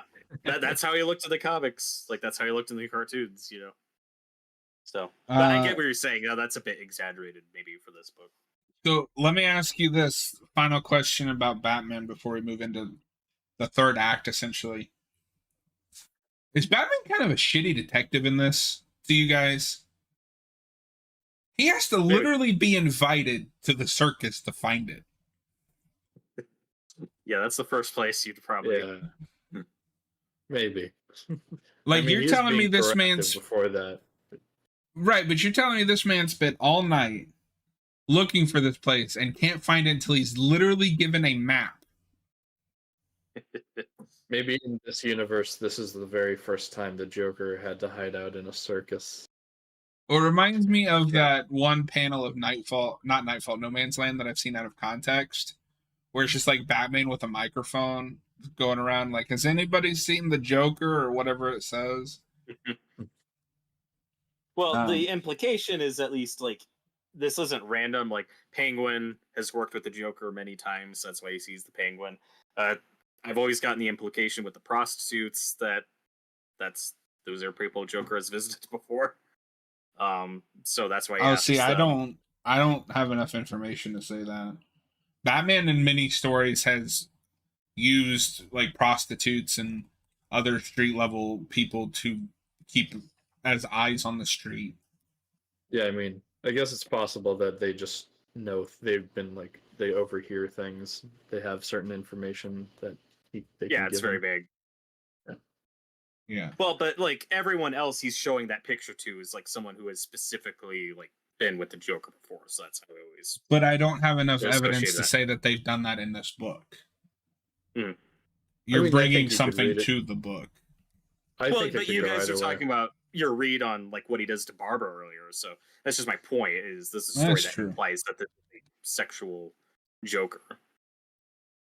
Yeah, that's true. I love how all this looks in this recolor. You get kind of a hazy looking sky. Mm-hmm.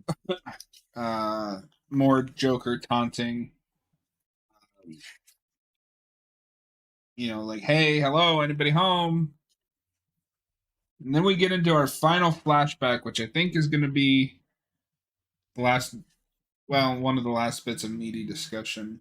I don't know about you guys, but there's a backup story in this that I didn't read because it's not the Killing Joke. Yeah, I've read it before, but I didn't read it this time around. I don't even know what it is. It's good. It's just another story drawn by Brian Boland, so they just throw it in as a little extra. I think it works. It's not connected at all to Killing Joke, but it's worth reading. I think it's a good little story.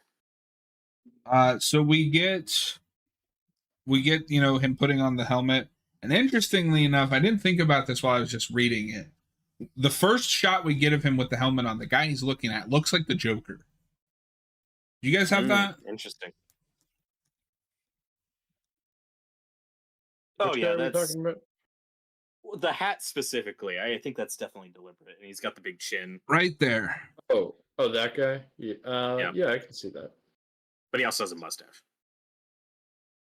Yeah, but I mean that's you can't see that in the red. So he's Cesar Romero Joker. Yeah. Oh, the worst Joker.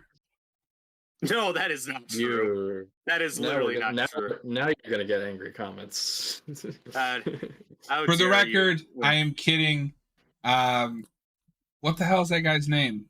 Jared Leto. Leto is the worst Joker. Might be. What is that man's name? He's so bad I can't remember him. And I should remember because I just finished Dune. Oh, Paul's father. His name is Leto. Yeah. I was like, he's not in that movie. The robbery goes bad because, surprise, the ex-employee doesn't know that they changed the security. This was not a very well thought out plan. Nope. Joker. This is the one bit of like violence, like bloody violence you get in this part where the other guys get shot in the head, and it's not graphic or anything, but it's like kind of surprising. Are you talking about just in the flashbacks? Yeah, in the flashback when the security guards shoot the other guys. I didn't understand for a second, so I was like, are you seriously going to sit here and tell me that this is the first graphic violence in The Killing Joke? No. We got a splash. It's the first bloody violence, I think. Well, Barbara getting shot's pretty graphic. Barbara getting shot's pretty bloody. Did you read the story before we began? Nobody gets shot in the brains before this. That's what I'm saying.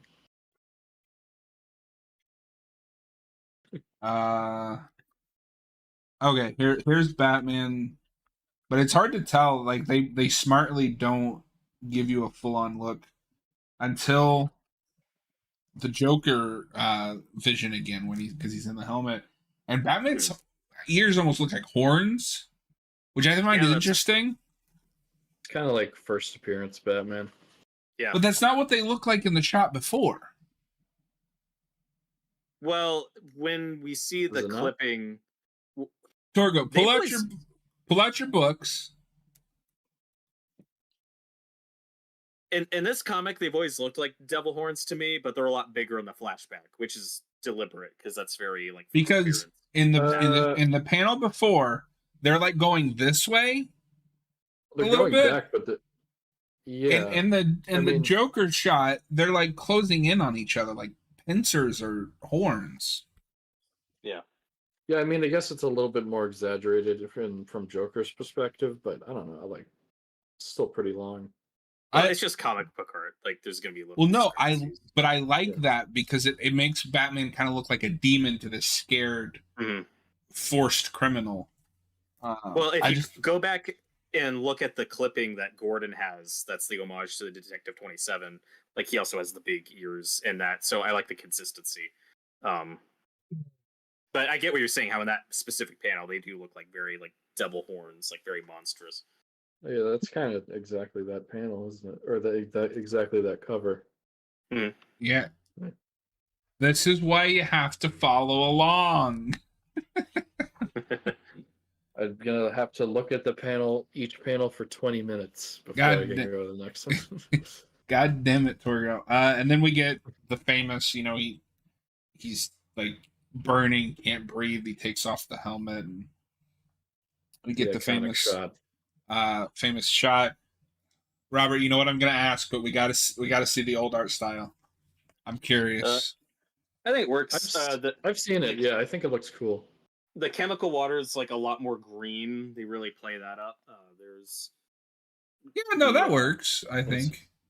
Then like the recolorings are, but again, a tiny little change is here. It just looks like he's wet, but in the recoloring, like there's blood coming out of his eyes and his lips. Like he is messed up.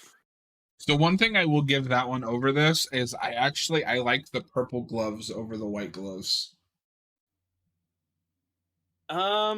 I don't, because I've always loved just the black and white Joker suit, which is like usually how he looks as the Red Hood. But I get what you're saying.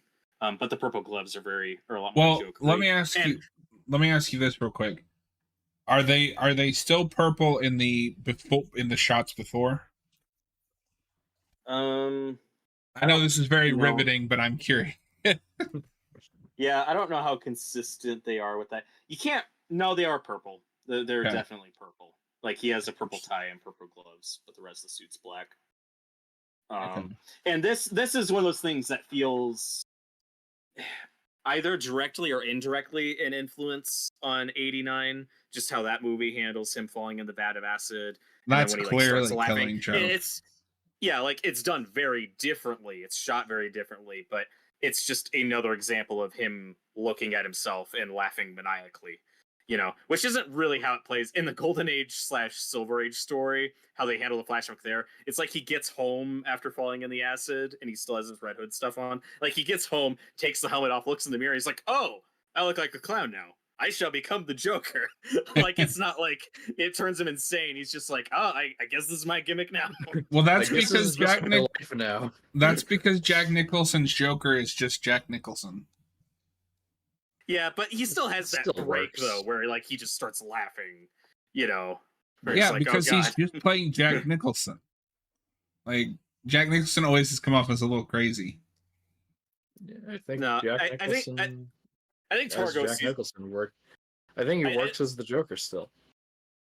But there's like definitely a shift where he's not initially happy to see his reflection. He cries for a second and then starts laughing, which feels very reminiscent of this. And then we get Joker like doing a nature documentary style commentary. The Average Man. Yeah, which I thought was funny, but I don't really have anything to say about it. Like it's just kind of a clever little like. It's kind of funny. How do you guys feel about this Oh, sorry. Well, and you just get more of his point of view, where he's just like, yeah, after all this stuff that's happened to this guy, like any rational person would go crazy. How do you guys feel? Not to go crazy. Wait till they get a load of me. Yeah. How do you guys feel about this Batmobile? I love it. Really? It's very Silver Age, very old school. It's not my favorite. I am not a fan. I like how old school it looks. I don't think it would be my definitive Batmobile, but I like it. None of my favorite Batmobiles have the big bat face on the front, but that's on a lot of Batmobiles from back in the day. That's the big thing I don't like, is I just think that face kind of ruins it. Yeah, that's just what we did a lot for decades. I don't think it's until like 89 an animated series where we kind of get away from that entirely. Well, I did just buy the 3 Neil Adams trades that they have on Comixology. Well, and that's one of my favorite Batmobiles, because that doesn't have the face, and that looks a lot like the Batman one. It's more of a muscle car, but it's blue. That's like the main difference. So but that Batmobile I like a lot. I am excited to read that, because I assume that's like the post-crisis Batman. No, that's like 70s. That's no, wait, they're right. That's 70s. Yeah. Who the hell was 80s Batman? Lots of people. So he didn't really have a run like Superman or Wonder Woman. No, Danny O'Neill was on Batman a lot, and in the 80s you get, or maybe 70s too, you get Englehart, Doug Mensch. Doug Mensch did a lot of Nightfall stuff. I don't know if he's credited for creating Bane, but who immediately takes over post-crisis, I couldn't say. It's a lot of different. I'm not sure. Like, I think Jim Starlin writes Death in the Family, and that's like pretty shortly after Crisis. But yeah, I couldn't immediately tell you like who the first Batman writer. I think it might be Starlin. Crisis. Maybe. Okay. And it's also important to know that Batman's one of the few comics that was relatively untouched after Crisis. Like there were canon changes for sure, but as far as I know, like for example, Jason Todd was Robin at the time, and post-Crisis they do change his origin, but it's still Jason Todd Robin. Like the current status quo was still kind of what it was pre-Crisis, is the point. It's funny because Jason Todd's original origin was basically just cut and paste Dick Grayson again. He's just Dick Grayson too. Do you know this, John? He used to be in a circus, and his family was killed. So Batman takes him in. Like that was Jason Todd's pre-Crisis origin. I do know that, and Morrison does something with that. Oh, okay. Right. So Morrison has this whole thing. Slight spoilers if you don't care. I'm fine. It's fine. Yeah, we're more fine. Jason Todd, because Jason Todd is like a Joker like character for Dick Grayson's Batman. And Jason Todd in that book makes a big deal out of how Bruce just wanted him to be Dick Grayson again. Yeah. Well, and the one, okay, and I'm sure he plays it. I have read that stuff. I'm sure he plays with this. Jason Todd used to be a redhead, and then would dye his hair black. He says that Bruce would make him dye his hair black, dress up in the Robin costume. He blames all this stuff on Bruce for turning him into Dick Grayson, or copy of Dick Grayson. It's really cool. Yeah, I think post-crisis he just has black hair. It's just something to talk about. So then we get. I haven't read any of the Morrison stuff yet. I like the shot of Joker. Like, it looks like he just is shit posting on the internet.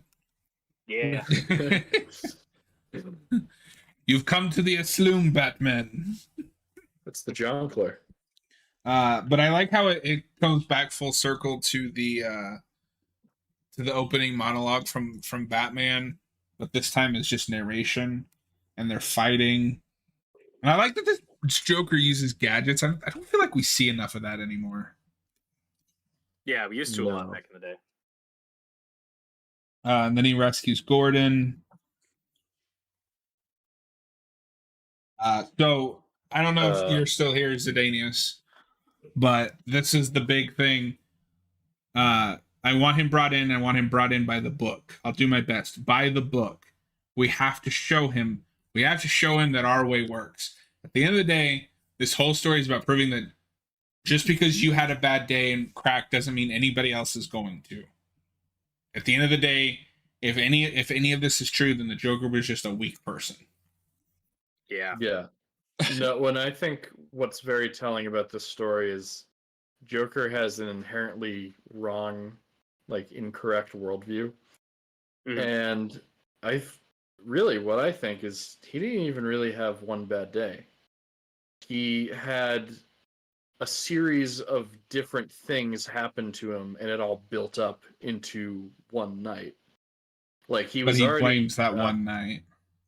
No, but he already had like financial troubles. I've been worrying about the baby, and he was already bombing as a comedian. It's all those things, and he tries to do that to Gordon, who's a pretty stable person, all in one night. It doesn't work because Gordon's not as fragile and damaged as the Joker was back then. As the Jonkler. Leading to him turning mad. So, I mean, Joker's just, his ideas are wrong. You're wrong, Joker. You're wrong. I disagree with that Joker guy. But I do like the romanticization of it being one bad day, because it's a better parallel with Bruce literally had one bad day. But I like on the flip side with what you said is it's a bunch of small days combined, and it encapsulates in that one bad day. Whereas Bruce had a really good life until that one bad day changed everything. Right. And you could make a comparison on how that kind of alters both of their paths and explains why they went the ways that they did. Yeah, I mean, at the end of the day, this is a book that compares and contrasts the Batman and the Joker. Before that's every fucking story with them. Every story. Yep. Yeah. And this is, I think, is still like the gold standard of that, or one of the best examples of that. Arkham City is up there for me. Arkham City's good too, yeah. We definitely wouldn't have that story if it weren't for this. Dark Knight's pretty high. That's a pretty definitive. Well, I mean, Dark Knight is, in my opinion, like I said, that is the Batman and Joker dynamic distilled down to its purest. Like, this is why you love these characters, and that's what works about that movie. And that's why I think, and we'll get into this when we eventually do the commentary, but I think that's why, for me personally, that movie loses a lot of steam once Joker is no longer in the movie, even though I love that movie. But anyway, this book, this like 100-page book that we've spent an hour and a half on. Well, and it's not 100 pages. I was exaggerating because I don't know about yours, but mine has no page count. Yeah, well, mine does, and I'm near. I think it's like 50. It's about 50 total. So this 50-page book that we spent an hour and a half talking about. Well, and I love later Batman will have one of my favorite retorts that we've kind of been talking about, where he says maybe it wasn't the rest of the world, maybe it was just you that broke. Like you don't reflect me or anyone else. And what I love about, or what I find interesting about just the whole debate of why Batman should kill or why Batman shouldn't kill, that kind of bugs me when a lot of people are so insistent on who are on the side that, well, Batman should kill the Joker. It's like, maybe Batman doesn't want to kill. And I feel like that side never brings that, and that's a more interesting character to me. Of like, well, it's because maybe he doesn't want to kill. That's what this whole story is about. It's like, this is probably going to end with one of us killing each other, and I don't want that to happen. Well, and we'll get there. We'll get there because I think that's a little muddled with the ending, but we'll get to that. But and with all due respect to anybody that believes that, or with all due insult, however you choose to, and that's not, process it. In my opinion, anyone who says that Batman should kill, that is a very shallow representation. Look at Batman. You're not thinking about it. If you want that, go read The Punisher. Batman isn't for you. Yeah. Or Indiana Jones, or James Bond, or a million other characters who kill people. That doesn't make him more interesting or unique. Just because you cannot wrap your minds around the escapism fantasy of Batman or like Superman, doesn't mean that those characters need to be brought down to your level. It means that you need to rise to their level. Yeah.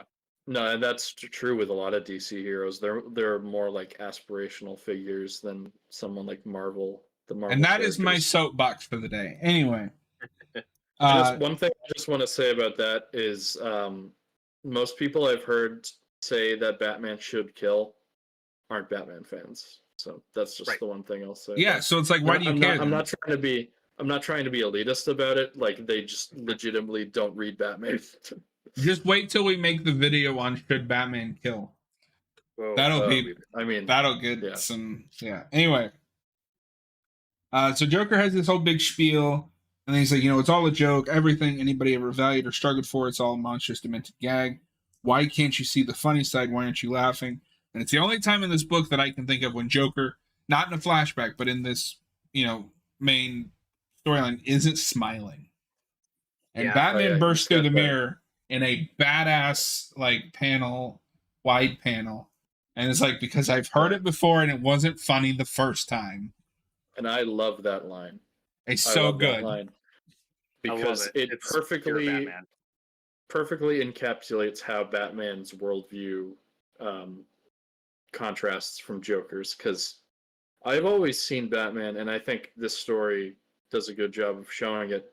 He had his one bad day when his parents died, and that sent him on the trajectory towards, his path, arguably towards madness. We'll get to it when we talk about the end. But the difference between Batman and Joker is their response to what happened to them. Joker's response was to go mad. Batman's response was to look at that meaninglessness, that kind of randomness and meaninglessness of the world, and refuse to give into it. Basically, it kind of goes back to that line from The Dark Knight Returns, where he's like, the only way the world makes sense is when you force it to. I probably butchered it, but that's a great line. I think you quoted the BVS version. Is it not verbatim? I don't remember. That's from the comic. If it's not verbatim, it's really close. Because he says it in the comic, and that scene quotes the comic. Yeah. I don't immediately remember. I just couldn't remember if it was verbatim or if it's a little bit of a paraphrase. Well, I also think it's inner monologue in the comic. I don't think he's literally saying it out loud. I don't know. Yeah. No, he doesn't say it out loud in the comic. And I love to consider this canon with Dark Knight Returns. Just imagining that Batman and Joker being 20 years after this story. I think that works really well. Is Barbara Gordon even in that universe? I mean, she's not referenced, but she could be. There's no reason. Like Dick's mentioned once and never shows up. Like never shows up. That is not true, sir. Dick does show up. I'm talking about that story. That story.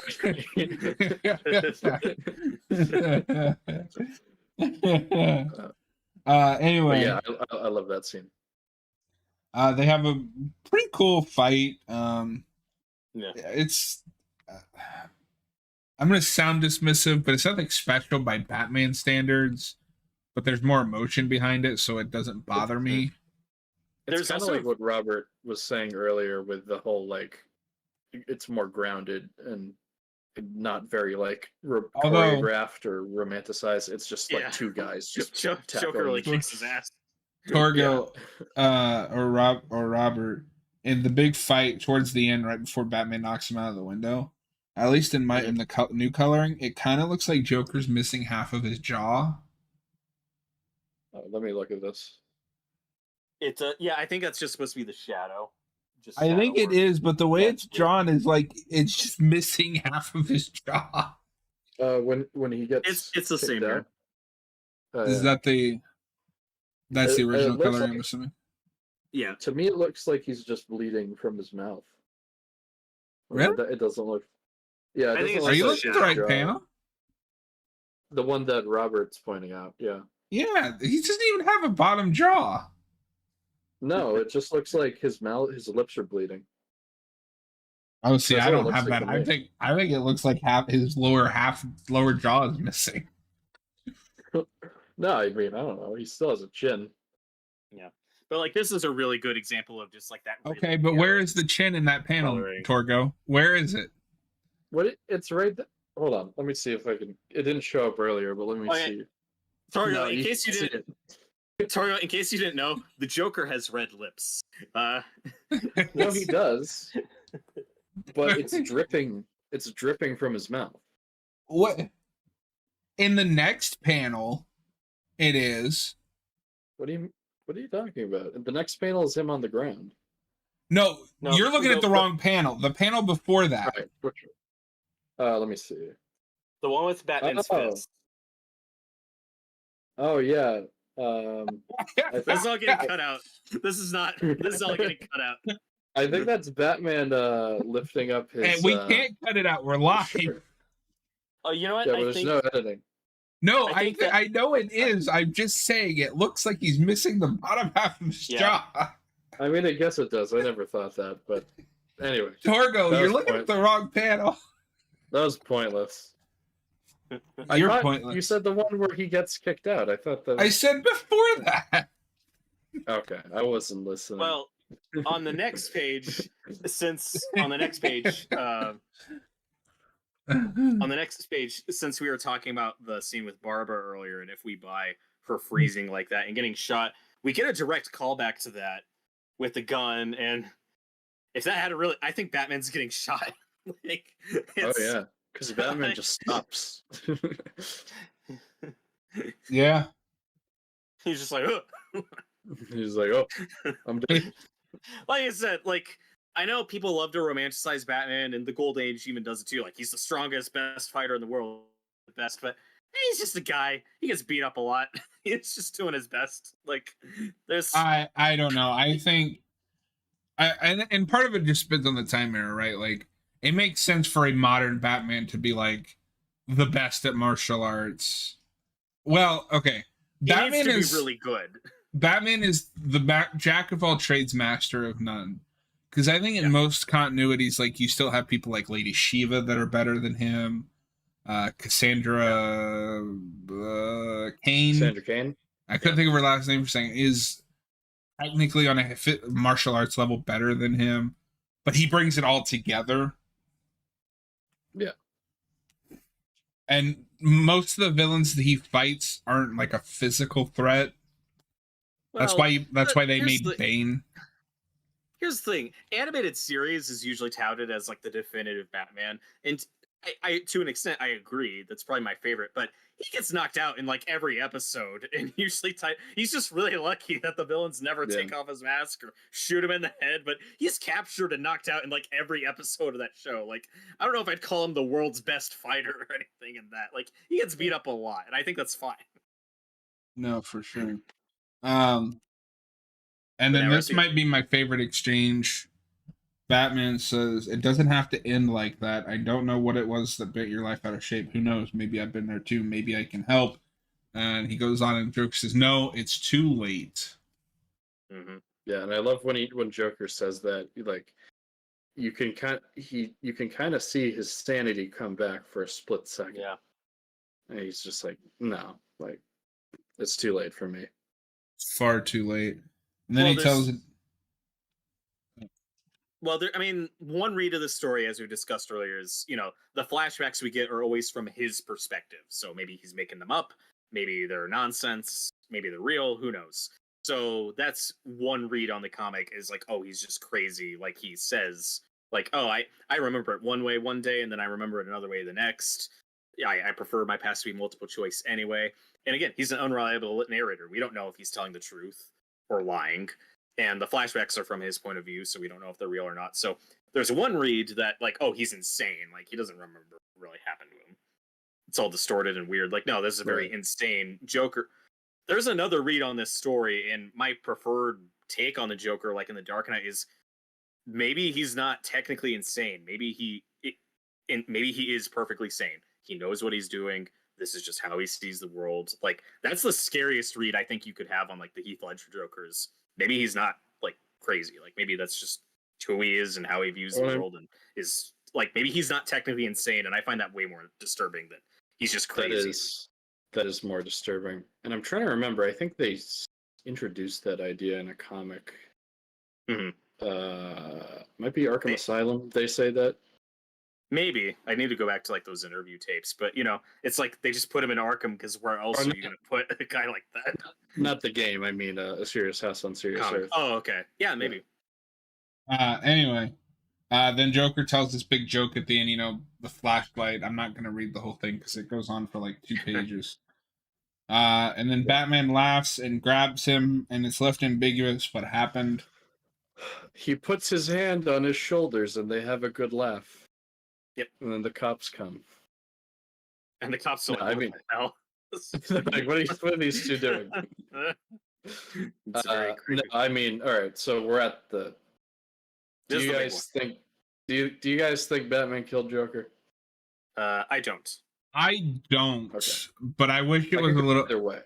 I don't know if this is fair to the book. I just wish it was less ambiguous. So that there didn't even have to be that discussion.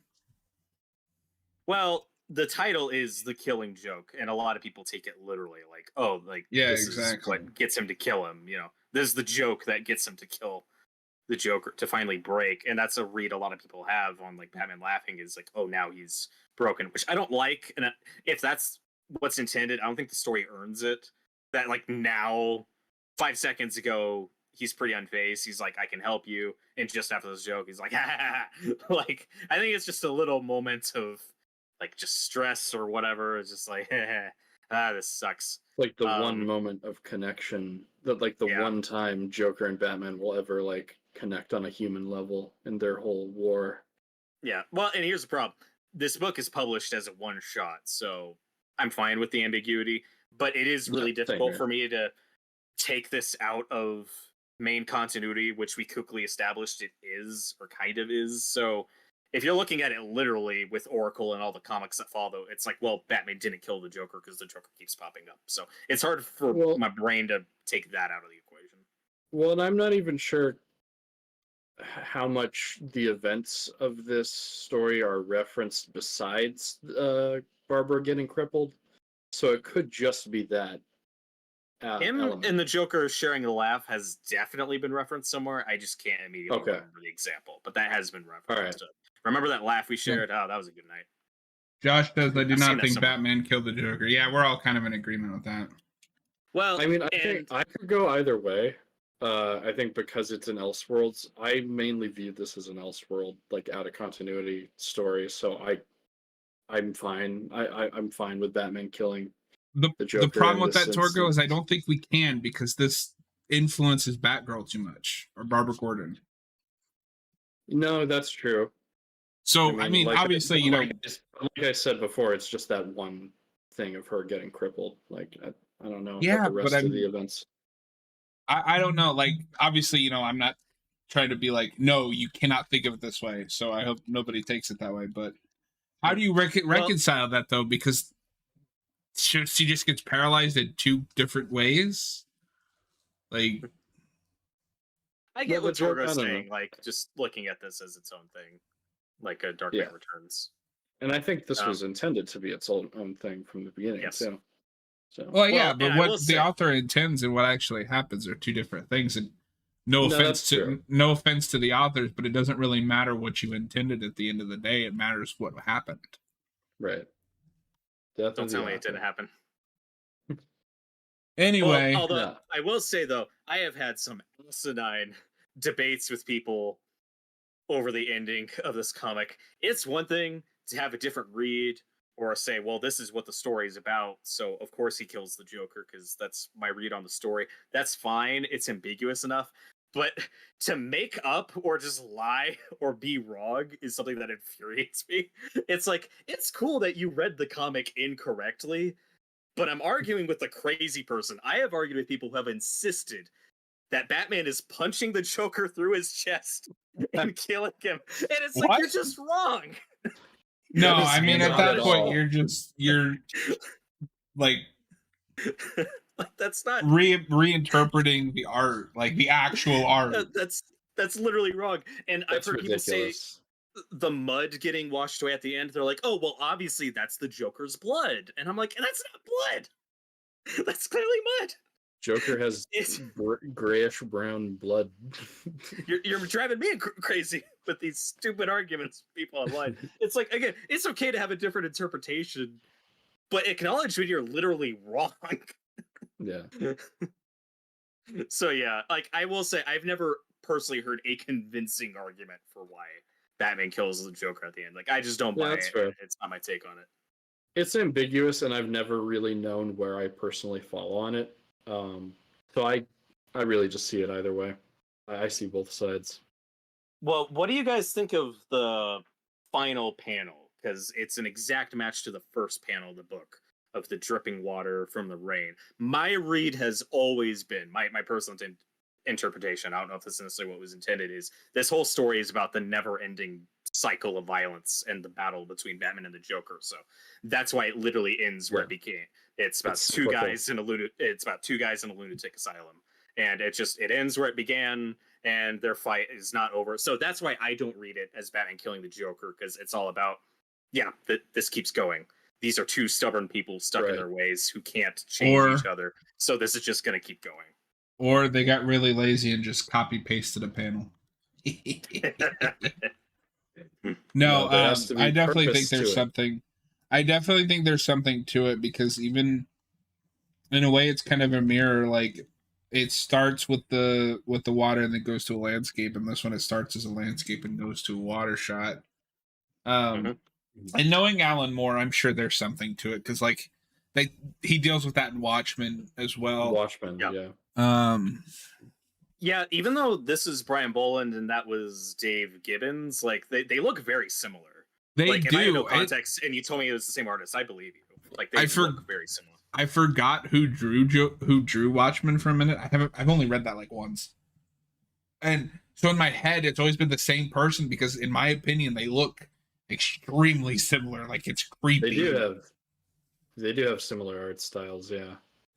Yeah, both very detailed and grounded and gritty. I think I might prefer Brian Boland's art, actually. But I do like Dave Gibbons a lot. I love both. I Boland, at least in the Killing Joke reprint, which may not be fair since it's newer, the recolor is cleaner in a way that I like. But I'd also have to reread Watchmen, which I do want to do. But anyway, and the coloring's obviously very different. Yeah, but anyway, we've been at this for almost 2 hours. I was going to bring up one last thing. Well, I was going to say final thoughts. So go ahead and bring up your last. Okay. Well, this is one last discussion thing I wanted to bring up. Kind of going back to the joke, the titular Killing Joke about the two guys in the lunatic asylum. I've always seen it as the guy with the flashlight is the Joker, and the guy that refuses to cross is Batman. I don't know which you guys see it as, or if there's any significance to it at all. Or state your case, then I'll have a counter argument, or John or a subject can go first. Basically, because they're both crazy, or Joker is proposing that him and Batman are both crazy, but Batman is the one that's in denial of it, so he refuses to go across the beam, and it's for a ridiculous reason, because, you know, he doesn't even realize that he's crazy. But my read has always been the opposite, that the guy with the flashlight is Batman and the other guy is the Joker, because the guy with the flashlight wants to help the other one. It's like, hey, come with me. And the other one says, what do you think I am, crazy? You turn it off and I was halfway across. So I've always read that as, you say you're going to help me, but you're going to turn off the flashlight when I'm halfway across. You're not really going to help me. You're just saying that. So I don't think there's an incorrect read on that joke, but I don't either. I've always seen it as Batman and the Joker in that joke. I used to think it was like that, but I kind of thought on this reading that Joker's whole point has been to prove to Batman that he is insane, and he just doesn't realize it. So I see Batman kind of fitting that role of the guy that's like, no, you're just going to turn it off when I'm halfway across. Because, like, in that joke, he kind of comes off as a guy who does not realize that he's insane. So it's kind of like, it's kind of parallel to that. That's how I read it. Yeah. Well, who's right? Let us know in the comments. Let us know. You can't have multiple interpretations here. There has to be a right and a wrong. I've never thought about it that way, so I have no argument either way. But Robert, do you have any final thoughts about the Killing Joke? It's really good. It's like my favorite Joker dialogue in it's any very story. Good. It's very simple, very short. You can read this in like a half hour or less. It's worth reading. It is a quintessential Batman story, and I love it. Would you recommend it? Yes. Well, depends on who I'm recommending it to. It's a very adult, dark story. This shouldn't be any kid's first comic. What do you mean? I'm gonna go around handing this to 6-year-olds. And it's an 8-year-old. Anyway, so Robert, you recommend it. Torgo, do you recommend it? Absolutely. If you claim to be a Batman fan and you haven't read this, what the hell? What are you doing? Read it. Tim Burton's read it right now. Tim Burton's read Tim Burton looked at the pictures. Anyway, I would also recommend it. This is the best reading I've had of this book ever. Reading it for the review. I read it listening to the 89 score, and it works weirdly enough. Perfect. Although Austin suggested reading it with the Batman score, and I'd really be curious to see how that turns out. But I think I don't want to think. I don't know if I want to think about this for a long time after spending 2 hours talking about it.